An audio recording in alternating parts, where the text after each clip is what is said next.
नमस्कार दोस्तों, एसके की पाठशाला 3.5 में आपका स्वागत है। साथियों, आज मैं फिर आप लोगों के समक्ष हाजिर हुआ हूँ चाल समय दूरी से संबंधित कुछ प्रश्नों को लेकर, जिन्हें आप उन 3 कॉन्सेप्ट की मदद से सॉल्व करेंगे जो मैंने पिछले वीडियो में बताए थे। यदि अभी तक आपने वो वीडियो नहीं देखा तो प्लेलिस्ट में जाकर उस वीडियो को देख सकते हैं।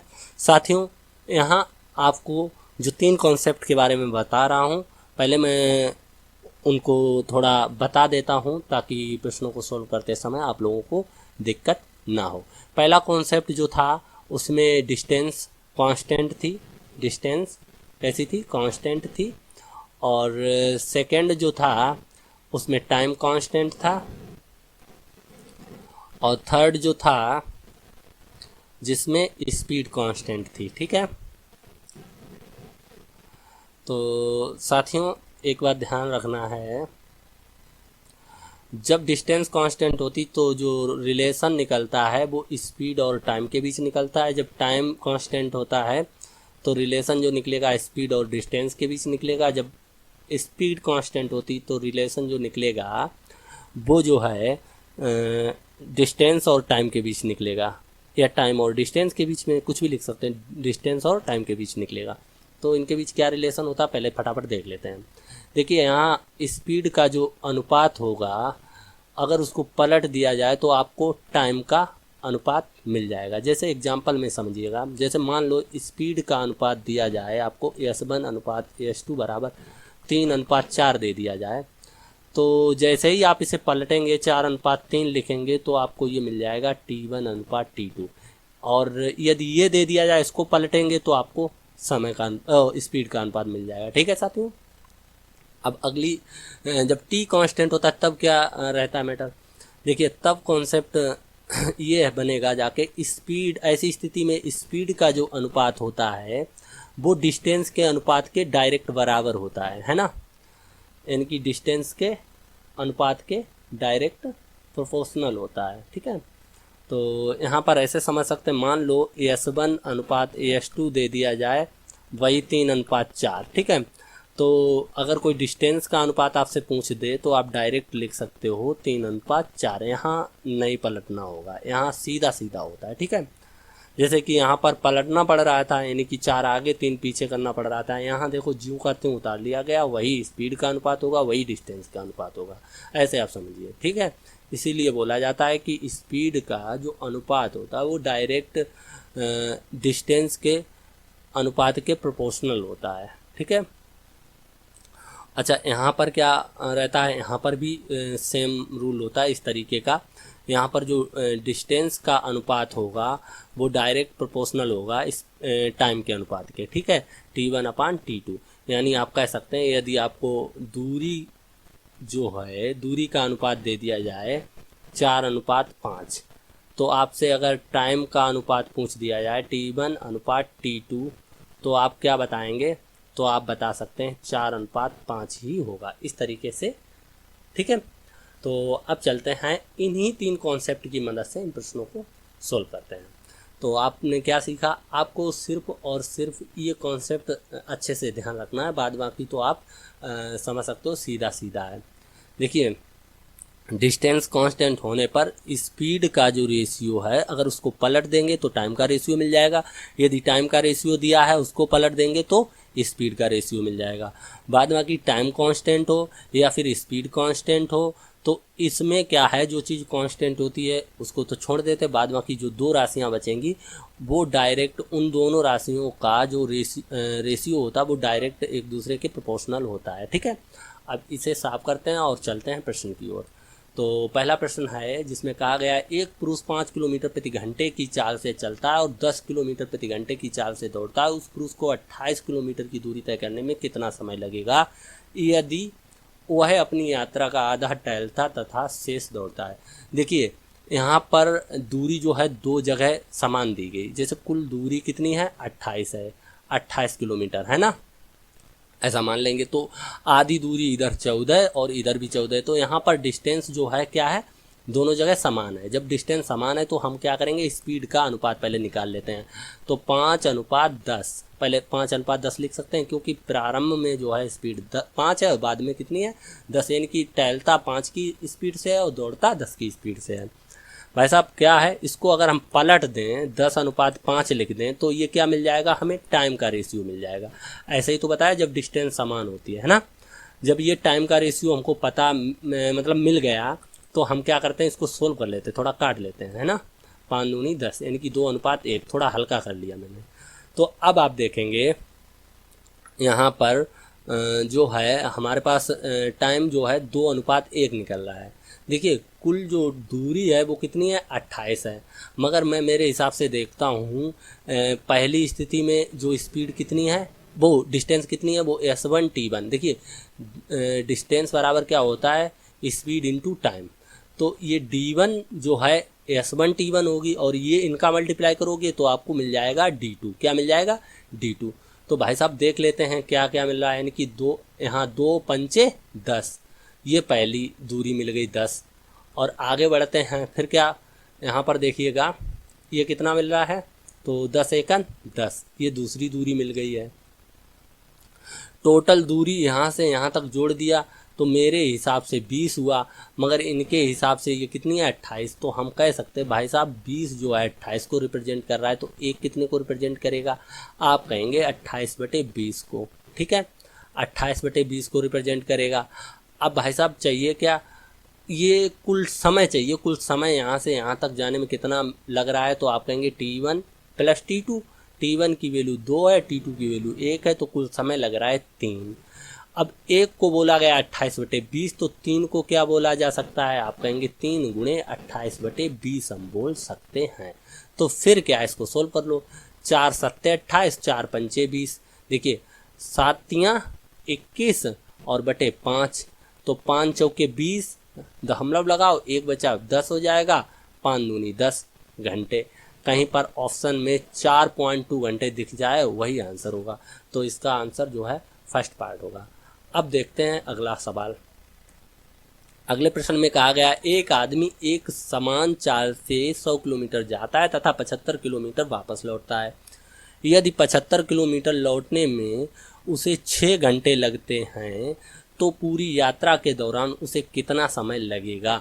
शानदार प्रश्न है। देखिए साथियों, यहाँ जो है स्पीड समान है, स्पीड समान है, एक समान चाल लिखा है जी, देखिएगा।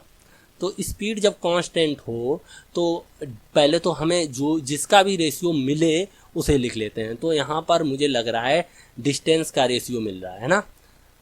देखिए 100 किलोमीटर और 75 किलोमीटर, तो D1 जो है 100 किलोमीटर है, D2 75, तो हम ऐसे लिख सकते हैं 100:75, है ना। ये डिस्टेंस का रेशियो हो गया। तो भाई साहब स्पीड का रेशियो क्या हो जाएगा, स्पीड तो समान है। यहाँ जब स्पीड कांस्टेंट होती है तो डिस्टेंस और टाइम के बीच निकालते हैं, जो भी निकालते हैं ना, तो पहले तो हम लिख सकते हैं 25 × 75 और 25 × 4 = 100, तो हम कह सकते हैं 4:3, थोड़ा हल्का कर लिया। ठीक है, तो यहाँ टाइम का जो रेशियो होगा वो कितना होगा, वो भी 4:3 होगा, है ना। अब आप समझिएगा, इन्होंने बोला है 75 किलोमीटर लौटने में 6 घंटे लगते हैं। 75 किलोमीटर के हिसाब से मेरे पास समय 3 दिया गया और इसे बोल रहे हैं ये 6, है ना। तो जब 3 6 को रिप्रेजेंट कर रहा है, 3 किसको रिप्रेजेंट कर रहा है, 6 को, तो 1 किसको रिप्रेजेंट करेगा, आप कहेंगे 2 को।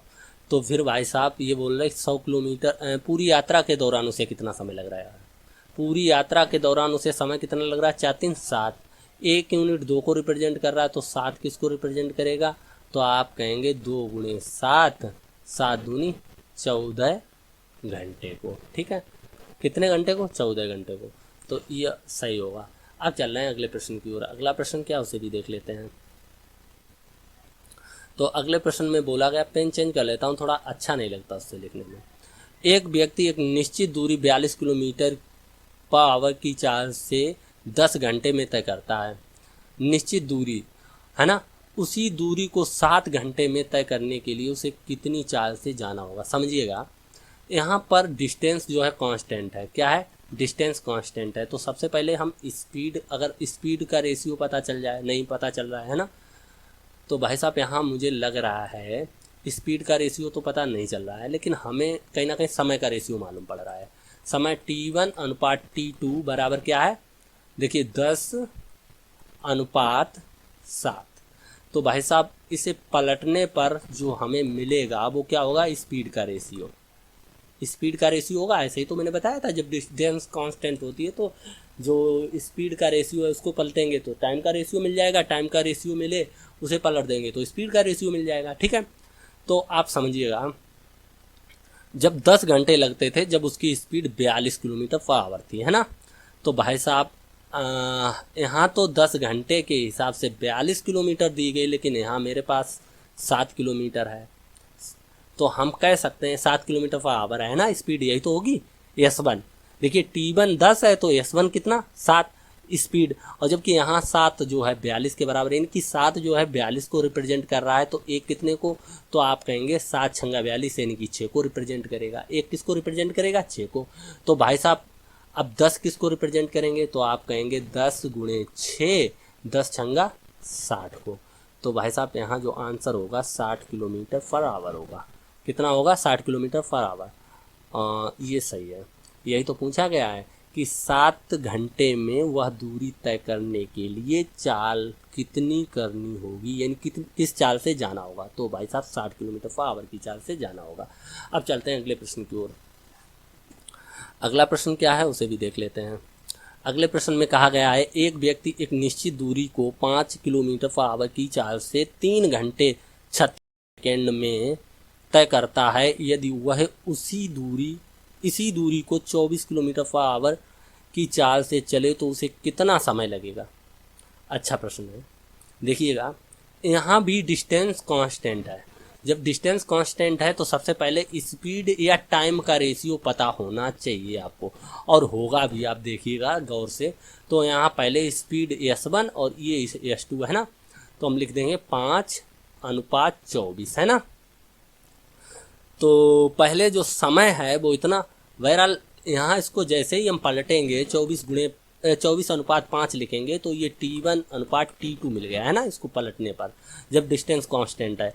तो देखिएगा, पहले जब स्पीड 5 थी तो समय कितना लग रहा था, 3 घंटे 36 सेकेंड, जबकि यहाँ पर समय कितना लग रहा है, 24। तो कह सकते हैं जो 24 है यह रिप्रेजेंट कर रहा है 3 घंटे 6 सेकेंड को। तो 3 घंटे को आप लिख सकते हैं 3 गुणे 60, तो कह सकते हैं 6 3 18 180 और 36 कितना हो जाएगा, 216। कितना, 216, यानी कि 24 216 को रिप्रेजेंट कर रहा है, तो एक कितने को रिप्रेजेंट करेगा, तो आप कहेंगे 216/24। तो देख लेते हैं, 8 3 24, 8 दूनी 16, 5 56, 8 7 56, 3 1 3, 3 9 27। भाई साहब 1 9 को रिप्रेजेंट कर रहा है। ठीक है, 1 9 को रिप्रेजेंट कर रहा है। पूछा क्या जा रहा है, ये बोल रहे हैं कि जब 24 किलोमीटर पर आवर की चाल से चले तो उसे कितना समय लगेगा। 24 किलोमीटर पर आवर की चाल से समय 5 लग रहा है। अब 1 जो है 9 के बराबर, तो 5 किसके बराबर होगा, तो आप कहेंगे 5 गुणे 9, और ये हो जाएगा 9 पना 45 मिनट। 45 मिनट समय है ना, हाँ, तो ये T2 की वैल्यू है, तो 45 मिनट हो जाएगा। भाई साहब कहीं पर है, तो ये रहा। अब चलते हैं अगले प्रश्न की ओर। अगले प्रश्न में कहा गया है, एक लड़का अपने घर से स्कूल 10 किलोमीटर पर आवर की गति से जाता है तथा 12 किलोमीटर पर आवर की गति से वापस लौटता है। यदि स्कूल जाने में उसे 48 मिनट लगते हैं तो वापस लौटने में कितना समय लगेगा। भाई साहब स्कूल और घर के बीच की जो दूरी है वो तो अचर रहने वाली है, यानी कांस्टेंट रहने वाली है, तो यहाँ भी डिस्टेंस कांस्टेंट है। देखिए सबसे ज़्यादा कॉन्सेप्ट यही लगता है। ठीक है, तो जब डिस्टेंस कांस्टेंट है तो कहीं ना कहीं या तो स्पीड का रेशियो पता होगा या फिर डिस्टेंस समय का, लेकिन यहाँ पर हमें स्पीड का रेशियो मालूम है ना, S1 और S2। तो S1:S2 बराबर है भाई साहब 10:12। फिर इसको पलट देते हैं तो हमको मिल जाएगा T1:T2 बराबर मिल जाएगा 12:10, है ना। अब क्या कह रहे हैं देख लेते हैं। ये बोल रहे हैं यदि स्कूल जाने में उसे 48 मिनट लगते हैं। पहले तो समझिएगा, पहले इसको थोड़ा काट लेते हैं और सोल्व कर लेते हैं। 2 से काट, 2 छंग 12, 2 पंचे 10। देखिए स्कूल जब जाता है तब वो 10 की स्पीड से जाता है, आता है तो 12 की स्पीड से आता है। तो जाते समय उसे लगता है 6 मेरे हिसाब से, है ना, लेकिन इनके हिसाब से लग रहा है 48। इनकी 6 जो है 48 को रिप्रेजेंट कर रहा है, तो एक कितने को रिप्रेजेंट करेगा? आप कहेंगे 6 अट्ठे 48, यानी कि 8 को रिप्रेजेंट करेगा। ठीक है, एक 8 को रिप्रेजेंट करेगा। तो आने में कितना समय, वापस लौटने में कितना समय लगेगा? वापस लौटने में उससे समय 5 लग रहा है, यानी कि 5 का मतलब है 8 के हिसाब से। देखिए एक 8 को रिप्रेजेंट कर रहा है, तो 5 कितने को, 5 गुणे 8 बटे बराबर, पेन चेंज कर लेता हूँ, 40 मिनट, है ना साथियों, कितना समय लगेगा? 40 मिनट, ये सही होगा। अब चल रहे हैं अगले प्रश्न की ओर। अगला प्रश्न क्या है? ये रहा। इसमें कहा गया, इसे इरेज कर देता हूँ। कहा गया है एक लड़का अपने घर से स्कूल 8 किलोमीटर पर आवर की गति से जाता है, ठीक है, तथा 12 किलोमीटर पर आवर की गति से वापस लौटता है। तो लड़के की औसत चाल ज्ञात कीजिए। देखिए इसी से ये भी लग जाए, यहाँ भी डिस्टेंस कांस्टेंट है। समझिएगा कितना शानदार प्रश्न है, औसत चाल वाला सवाल है। ठीक है, तो ये भी बहुत आसानी से सवाल बनाया जा सकता है। यहाँ स्पीड पहले समझिएगा। S1 अनुपात S2 कितना दिया गया है? तो आप कहेंगे 8:12, है ना। तो भाई साहब T1 अनुपात T2 कितना हो जाएगा? तो आप कहेंगे 12:8। तो भाई साहब इसको आप काट लो, 4 3 12, 4 दूनी 8।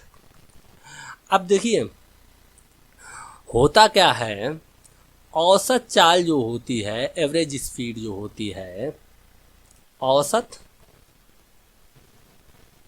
चाल जो होती है कुल दूरी बटे कुल समय होता है ना। तो यहाँ पर आप समझ सकते हैं कुल दूरी क्या, 8 या 24 प्लस 12 दूनी 24, ये तो दूरी हो गई। इतना जा रहा है इतना आ रहा है ना, और समय कितना, 3 जाने में और आने में 2, यानी कि 3 + 2। तो इसे सोल्व करो, 24 दूनी 48 बटे 5। तो 5 नेम 45, दशमलव लगाया, 3 बचा, 30 हो जाएगा, 5 छक्के 30, ये हो जाएगा किलोमीटर पर आवर। भाई साहब ये हो गया, यानी कह सकते हैं औसत चाल 9.6 किलोमीटर पर आवर हो गई। मतलब इसी टाइप से प्रश्नों को बनाया जा सकता है। चलते हैं अगले प्रश्न की ओर। अगला प्रश्न क्या, उसे भी देखते हैं।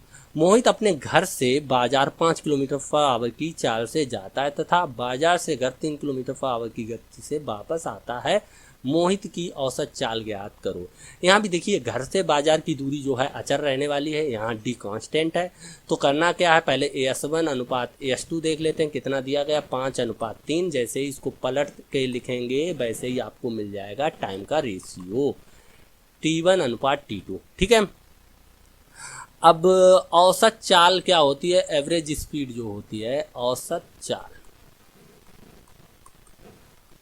चाल जो होगी वो होगी कुल दूरी बटे कुल समय। तो दूरी कितनी, देखिए 5 3 15 प्लस 3 5 15 बटे समय कितना लग रहा है, 3 जाने में और 5 आने में, 3 + 5। तो भाई साहब 15 15 30 बटे 5 3 8, 8 3 24, दशमलव लगाया, 6 बचा, 60 हो जाएगा। तो 8 7 56, कितना, 4 बचा, 40, 8 5 40 किलोमीटर पर आवर। ये अगर कहीं पर है तो आंसर कौन सा है, 3.75, ये फर्स्ट ऑप्शन सही है। अब दूसरा देख लेते हैं। अगला प्रश्न, एक लड़का साइकिल से 100 किलोमीटर की दूरी तय करता है। पहले 2 घंटे वह 20 किलोमीटर पर आवर की चाल से तथा शेष यात्रा 10 किलोमीटर पर आवर की चाल से तय करता है। औसत चाल ज्ञात करिए। देखिए इसे भी ऐसे ही बनाएंगे। देखिए यहाँ डिस्टेंस कांस्टेंट है नहीं, लेकिन ऐसे प्रश्न को बनाया जा सकता है। कैसे बनाएंगे देखिएगा, गौर से समझिएगा पहले अच्छे से। ये जो दूरी है 100 किलोमीटर है ना। तो ये लड़का पहले 2 घंटे 20 की स्पीड से जाएगा, इसका मतलब 2 घंटे में 40 किलोमीटर दूरी तय कर लेगा। 100 तो कुल दूरी थी, उसमें 40 इसने चल ली, तो बचा कितना, 60 किलोमीटर। ऐसे समझिएगा, ठीक है। तो इसको थोड़ा हम काट दें तो डिस्टेंस का जो रेशियो मिलेगा आपको, 20 से काट दें, 20 दूनी 40, 20 तियां 60। तो कहीं ना कहीं ये मिल रहा है ना।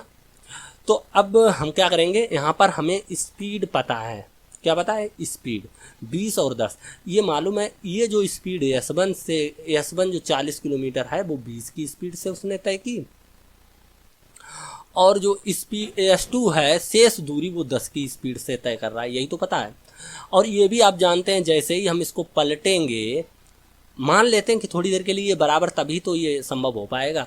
तो मुझे पता है T1 अनुपात T2 जो है, इसको पलट के 10 अनुपात 20 लिखा जा सकता है।